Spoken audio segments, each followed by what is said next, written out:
एक तरफ कृष्ण पर भरोसा रखते हो और दूसरी तरफ कुंडली दिखाते फिर रहे हो, परेशान हो। इसका मतलब आपका भरोसा मजबूत नहीं है। भाग्य को भी पलटा जा सकता है दोस्तों। जहाँ कृष्ण होते हैं, जहाँ ठाकुर होते हैं, वहाँ सारे नक्षत्र, सारी दिशाएं उनके कहने पर चलती हैं। तो कुंडली पर नहीं, अपने कृष्ण पर भरोसा रखो। यकीन मानना, जब आपके जीवन रूपी रथ को कृष्ण चलाएंगे तो महाभारत कितनी भी बड़ी हो, सामने वाले योद्धा कितने भी मजबूत हो, वो धराशायी हो जाएंगे। मैं आपको एक किस्सा सुनाती हूँ। किस्सा है महाभारत का, और इसको सुनने के बाद आप ये डिसाइड करना कि आपका भाग्य कमज़ोर है, क्या आप भाग्य की वजह से ऐसा कर रहे हैं, या आपका विश्वास कमज़ोर है। तो अब देखिएगा काम किस पर करना है आपको। हरे कृष्ण दोस्तों, चलिए शुरू करते हैं। मैं एक किस्सा सुनाती हूँ उस समय का, जब भगवान श्री कृष्ण जो है पांडवों के लिए कौरवों को ये बोलने गए थे कि इनको 5 जगह दे दो ताकि ये भी आराम से खाएं, आराम से रहें और आराम से अपना जीवन यापन करें। जब कृष्ण जी ने वहाँ पर ऐसा कहा तो शकुनी ने दुर्योधन से कहा कि ये उनके पक्ष में बात कर रहे हैं, ये उनके लिए 5 जगह मांग रहे हैं, तो देखो ये सही नहीं है। दुर्योधन, जिसका नाम सुयोधन था, सुयोधन जो अपने कर्मों से दुर्योधन बना। ये किस्सा ध्यान से सुनिएगा, ऐसा क्यों हुआ। तो जो दुर्योधन था उसने इस बात पर क्रोध जताया और अपने सैनिकों से कहा, जाओ बंदी बना लो इन्हें, ये 5 जगह मांगने आए हैं, ये उनके पक्ष में आए हैं, इन्हें बंदी बना लो। अब भगवान श्री कृष्ण को कौन बंदी बना सकता है, कृष्ण तो कृष्ण है।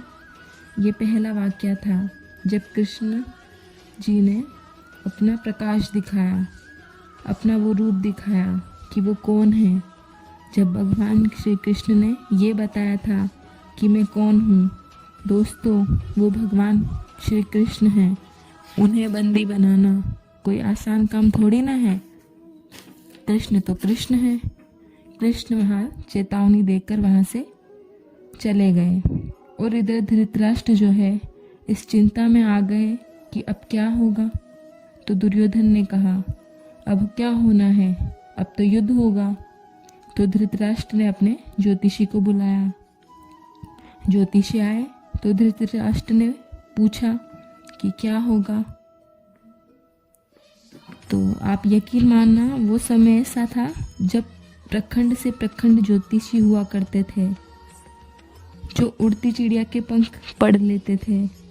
ऐसे महान ज्योतिषी, ऐसे महान पंडित उस समय थे। तो धृतराष्ट्र ने पूछा कि बताओ क्या करें। ज्योतिषी ने कुंडली देखी। कुंडली देखी तो सुयोधन की, और कहा, महाराज सुयोधन की कुंडली में राजयोग है, इसे राजा बनने से कोई रोक नहीं सकता, ये तो निश्चित तौर पर ही राजा बनेंगे, आप युद्ध करो। और उस एक ज्योतिषी के कहने पर धृतराष्ट्र ने कहा कि ठीक है, तो युद्ध करो, मेरा सुयोधन ही राजा बनना चाहिए। फिर युद्ध शुरू हुआ।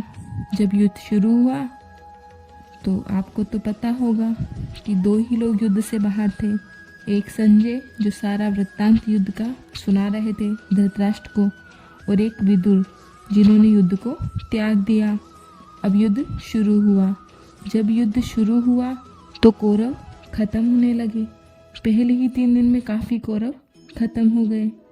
तो धृतराष्ट्र ने ज्योतिषी को फिर से बुलाया और कहा कि ये क्या हो रहा है, तुम तो कह रहे थे कि सुयोधन राजा बनेगा, लेकिन पांडव तो कौरवों पर भारी पड़ रहे हैं। तो ज्योतिषी ने कहा कि महाराज परिणाम तो आने दीजिए, अभी तो युद्ध शुरू हुआ है, मैंने परिणाम की बात की थी, और परिणाम ये है कि सुयोधन की कुंडली में राजयोग है, तो सुयोधन ही राजा बनेगा, आप विश्वास रखिए। 18 दिन के इस भीषण संग्राम के जब 10 दिन बीते तो धृतराष्ट्र घबरा गए, क्योंकि बहुत सारे कौरव तो खत्म हो चुके थे, सेना भी काफ़ी खत्म हो चुकी थी, सेना के लोग काफ़ी कम हो गए थे। तो धृतराष्ट्र ने फिर से ज्योतिषी को बुलाया और कहा, ये क्या हो रहा है, परिणाम तो आ ही जाएगा, लेकिन ये हो क्या रहा है। तो पता है ज्योतिषी ने क्या कहा? ज्योतिषी ने कहा कि वहाँ कोई है जिसने नक्षत्रों की दिशाएं बदल डाली। कोई है वहाँ जो समय और परिधि से परे है। कोई तो है वहाँ। तो विदुर ने कहा, कृष्ण है वहाँ, प्रभु है वहाँ। दोस्तों, जहाँ कृष्ण होते हैं, जहाँ ठाकुर होते हैं, वहाँ सारे नक्षत्र, सारी दिशाएं उनके कहने पर चलती हैं। तो कुंडली पर नहीं, अपने कृष्ण पर भरोसा रखो। यकीन मानना, जब आपके जीवन रूपी रथ को कृष्ण चलाएंगे तो महाभारत कितनी भी बड़ी हो, सामने वाले योद्धा कितने भी मजबूत हो, वो धराशायी हो जाएंगे। वो सुयोधन दुर्योधन बना, उसकी कुंडली में राजयोग था, लेकिन उसका रास्ता धर्म का नहीं था, उसका रास्ता अच्छे कर्म का नहीं था। तो दोस्तों, वो कुंडली बदलने में पल भर लगा और उस ज्योतिषी ने कहा, कोई है वहाँ जिसने नक्षत्रों की दिशाएं बदल डाली।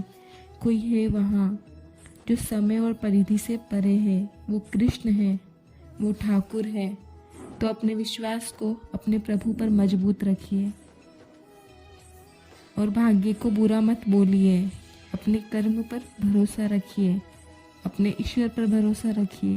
भाग्य तो यूं पलट जाएगा जब वो चाहेंगे। हरे कृष्ण।